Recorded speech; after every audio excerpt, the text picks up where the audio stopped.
తాకట్లో ఉన్న మీ బంగారాన్ని విడిపించి ఆ రోజు ఆన్లైన్ రేటుకి కొంటాం. Sharma gold company. ఒక్కోసారి మనం చేసిన చిన్న చిన్న తప్పులే ప్రాణాలు తీస్తాయి. ఏం కాదులే అన్న నిర్లక్ష్యానికి తోడు దురదృష్టం వెంటాడి జీవితం అర్ధాంతరంగా ముగిసిపోతుంది. ఇది నిజమే అనడానికి ఎన్నో ఘటనలు సాక్ష్యంగా కూడా ఉన్నాయి. తాజాగా అలాంటి ఘటన తమిళనాడులోనూ జరిగింది. ఓ చేప ఓ వ్యక్తి ప్రాణం తీసింది. నమ్మశక్యంగా లేకపోయినా చేప కారణంగా ఆ వ్యక్తి స్పాట్లో చనిపోవాల్సి వచ్చింది. ఇందుకే ఏం జరిగింది? అతడు ఎలా చనిపోయాడు?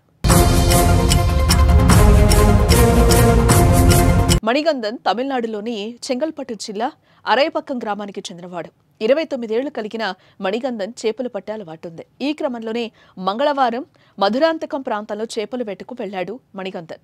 కళ్ల ముందు కదులుతున్న చేపలను పట్టుకునేందుకు నీటిలోకి దిగాడు. ఇంతలోనే ఓ చేప చేతికి చిక్కింది. అదే సమయంలో మరో చేప కంటపడింది. వెంటనే మణిగంధన్ చేతిలో ఉన్న చేపను నోట్లో పెట్టి రెండో దాన్ని పట్టుకునేందుకు ప్రయత్నించాడు. అదే అతడు చేసిన అతిపెద్ద తప్పు.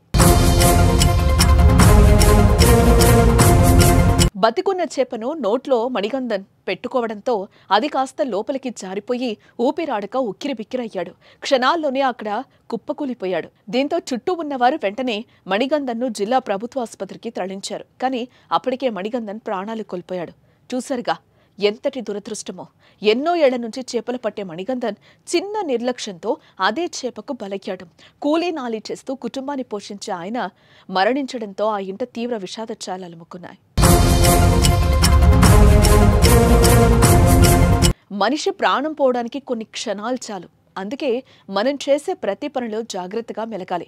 నిర్లక్ష్యం, అజాగ్రత్తగా మెలిగితే ఇలానే ఊహించని విధంగా ప్రాణాలు కోల్పోవలసి వస్తోంది. మరి ఈ ఘటనపై మీ అభిప్రాయాన్ని కామెంట్ చేయండి.